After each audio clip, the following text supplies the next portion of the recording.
Anthropic's Mythos, or Claude Mythos, and other large language AI models appear to be extremely good at identifying dangerous and unspecified vulnerabilities in all major software systems. Pundits believe that criminal hackers, probably backed by China, Russia, North Korea, who knows who else, are within a year of obtaining these capabilities themselves and adopting them for ill use across the world. But regardless, China is embracing this ability or this preference for open weight AI models, effectively giving these criminal hackers the ability to create these models on their own and use them for ill effect. I really had three reactions to the Anthropic Mythos news. The first is that with the emergence of these capabilities like Mythos, is the executive teams obviously shouldn't panic. There's no use in panicking. But really, executive teams should recognize that they can't spend their way out of this problem or eliminating these risks. But they should focus on three things. The first being they should make it harder to penetrate these systems. So multi-factor authentication, access management should be areas that should be enhanced or hardened even further. The second is making it harder to move through the system. So think about compartmentalization or further compartmentalization of networks and systems. And the third is to recognize that you need a faster recovery time because these breaches now are inevitable. So thinking about things like enhancing endpoint detection will be one way to reduce risks. My second reaction is that impact and likelihood are two of the most common ways to evaluate risks. But sometimes a third overlooked way is velocity of risks. And this is another way to evaluate risks. It hasn't really been exploited.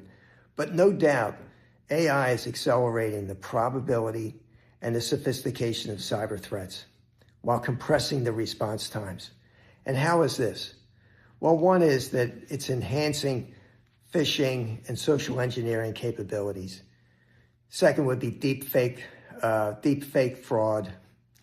The third is just AI-assisted malware development. The fourth is that AI-driven credentialing capabilities. Think that password guessing could become much, much easier. And the fifth is the data leakage associated with the use of AI tools. For some, the initial reaction to the Claude Mythos news was that AI actually is creating greater cyber risk and that cyber risks are posed by AI.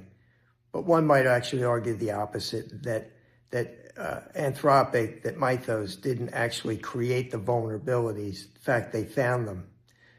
Anthropic chose not to share this technology with the general public, at least for the time being, for probably a couple reasons, but those that come to mind would be they didn't want to inflict, call it cyber mayhem on everyone.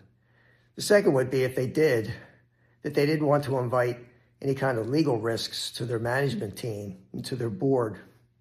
The third may be just a global advertisement showing their altruism in advance of this hotly anticipated IPO that may occur within the next few weeks or so. And my third reaction is that AI will be used for making all decisions.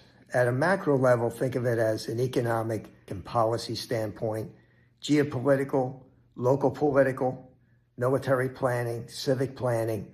All this will be using AI for decision-making purposes, hopefully for the better. And on a more macro level, call it at the business level, AI has to be used for strategic planning, operational, financial, technological, compliance, and also for ERM.